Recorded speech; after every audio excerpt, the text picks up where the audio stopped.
résistants, bonsoir. Je voudrais vous parler aujourd'hui du terrifiant programme de Mélenchon qui est devenu le dernier stalinien d'Europe de l'Ouest.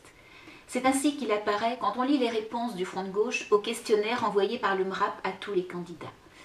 Je l'ai lu, cela m'a bouleversée. Je me suis sentie transportée 40 ans en arrière quand j'ai lu mes premiers livres de science-fiction, 1984, Le meilleur des mondes, Fahrenheit 451, tous ces livres qui montraient un monde futur possible, totalitaire et angoissant, épouvantable, insupportable. Ça n'était que de la science-fiction. Quand j'ai lu les réponses du Front de gauche au questionnaire du MRAP, je me suis dit, on y est. Ils l'ont fait, ils l'ont imaginé. C'est possible demain d'avoir le meilleur des mondes. C'est possible demain d'avoir 1984. C'est possible demain de vivre dans un monde comme celui de Fahrenheit 451. Comment dire mon effroi, comment dire mes peurs, comment dire mon angoisse que nos enfants, nos petits-enfants puissent vivre ça. Si le programme de Mélenchon était appliqué, il le sera si Hollande est élu, on sera dans une dictature pire que celle de Cuba dont Mélenchon est si amoureux. Si le programme de Mélenchon était appliqué, on triplerait notre endettement, ça c'est clair. On accueillerait tous les migrants de la Terre et ils seraient prioritaires pour recevoir logement, emploi, être soignés gratuitement, être éduqués. Aux dépens des Français et des immigrés légaux qui actuellement sont 4 millions au chômage, sont des milliers à dormir dans la rue, à dormir dans des voitures. Mais pour eux, pas de priorité au logement, pas de priorité à l'emploi. On aidera les pauvres du monde entier en crachant sur les pauvres de notre pays. On interdit d'interdire quoi que ce soit aux migrants illégaux, aux petits délinquants, qui sont tous considérés comme des victimes. Par contre, on fera payer le français moyen pour ça. Et on le mettra sous une surveillance accrue. La liberté d'expression est morte avec Mélenchon. Ce n'est pas une caricature, je n'ai rien inventé. Les textes sont consultables à l'adresse indiquée. C'est l'incroyable et épouvantable projet de société d'un candidat à la présidentielle, soutenu qui plus est par le Parti communiste. Il est clair que Mélenchon et les autres caciques du PC espèrent bien obtenir des postes de ministre, de secrétaire d'État, si Hollande était élu. Ils auraient les coups des franches pour appliquer leur programme. Sauf qu'il peut. Dans ce cas, la France est morte. Les Français d'origine, les immigrés installés tranquillement depuis des années et assimilés sont morts. Il n'y en aura plus que pour l'autre, le migrant, l'étranger, le délinquant. Mélenchon a transposé la lutte des classes en lutte civilisationnelle. Le délinquant, le migrant, le pauvre seraient des victimes ayant besoin d'une revanche. Et le français moyen serait celui qu'il faut rééduquer, surveiller, punir et faire payer. Tout ça sur fond de faillite de l'État devenu une poule aux œufs d'or. Ami, entends-tu le silence des drapeaux qui ne claquent plus dans le vent, ne rayonnent plus comme avant? Ami, entends-tu le silence des troupeaux qui de l'herbage où ils sont nés osent à peine ruminer? Ami, entends-tu sous l'épitaphe couchés nos preux et valeureux aînés dans leur tombe se retourner? Ami, entends-tu le silence des clochers distillé de notre abandon, le coupable écho du bourdon? C'est partout le bruit des bottes, c'est partout l'ordre en kaki. En Espagne, on vous garotte, on vous étripe au Chili. On a beau me dire qu'en France, on peut dormir à l'abri. Des Pinochets en puissance travaillent aussi du képi. Quand un Pinochet rapplique, c'est toujours en général pour sauver la République, pour sauver l'ordre moral. On sait comment ils opèrent pour transformer les esprits, les citoyens bien pépères en citoyens verts de gris.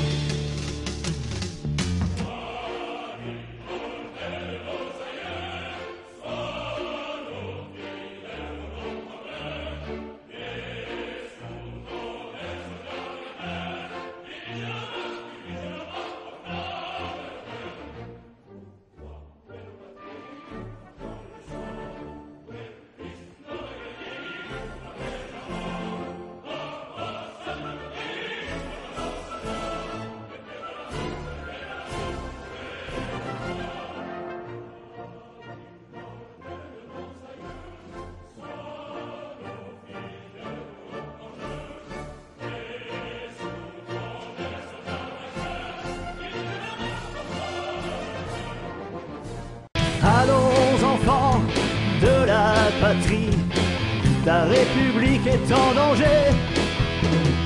Un vent d'Orient souffle par ici, balayant ta laïcité. Dis-leur bien fort que t'en veux pas, des prières dans la rue Mira. Crie bien fort que la charia jamais fera la loi chez toi. Allez, viens, la France est en résistance. Allez, viens, rejoins-nous, reprends confiance. Allons, enfants de la patrie, le grand Charles qui de nos pas, lançons l'appel comme il le fit. Résistance à la charia. Dis-leur bien fort que t'en veux pas, du halal, de la burqa. Crie plus fort, on t'entendra. Rejoins-nous et lève le bras. Allez, viens, la France est en résistance. Allez, viens, rejoins-nous, reprends confiance. Beaucoup de Français n'acceptent pas la capitulation ni la servitude. On manque déjà d'emplois, de logements, d'argent pour les minima sociaux. Eh bien, ça sera encore pire, puissance 10, puisque les portes de la France avec Mélenchon seront grandes ouvertes. Tous les migrants pourront aller venir comme ils le voudront, pourront venir s'installer et auront droit à des priorités pour leur logement, pour l'emploi. On leur fera même construire 200 000 logements sociaux. Le programme est terrible, le constat est terrible. C'est la mise en application parfaite de ce que le journaliste du Nouvel Observateur, Henri Algalarando, avait appelé dans son livre « La gauche et la préférence immigrée ». C'est aussi la preuve par neuf que Michel Onfray avait 1000 fois raison de prendre des distances par rapport à Mélenchon, dont l'admiration pour Cuba lui semblait plus que suspecte. Mélenchon a un gros problème avec la démocratie. Mélenchon a un gros problème avec la liberté d'expression. Mélenchon est prêt pour un système totalitaire, ce qui explique que Cuba le fascine tant. On rappellera que Cuba, entre autres, fait partie des pays qui ont soutenu les résolutions de l'Organisation de la coopération islamique demandant l'interdiction de la critique de l'islam. Mélenchon est un immense danger. Comme l'OCI, il va demander la restauration du délit de blasphème. Il est évident qu'il est en train de rabattre des voix pour Hollande et qu'il le soutiendra au second tour si Hollande est au second tour. Nul doute qu'il aura des récompenses pour cela et donc les moyens d'appliquer ce programme. Alors, tout sauf Hollande-Mélenchon dimanche prochain. Vive la République, vive la France et à mercredi. Sur mes refuges détruits, sur mes phares écroulés, sur les murs de mon ennui, j'écris ton nom, sur l'absence sans désir, sur la solitude nue, sur les marches de la mort, j'écris ton nom, sur la santé revenue, sur le risque disparu, sur l'espoir sans souvenir, j'écris ton nom et par le pouvoir d'un mot, je recommence ma vie. Je suis né pour te connaître, pour te nommer, je suis né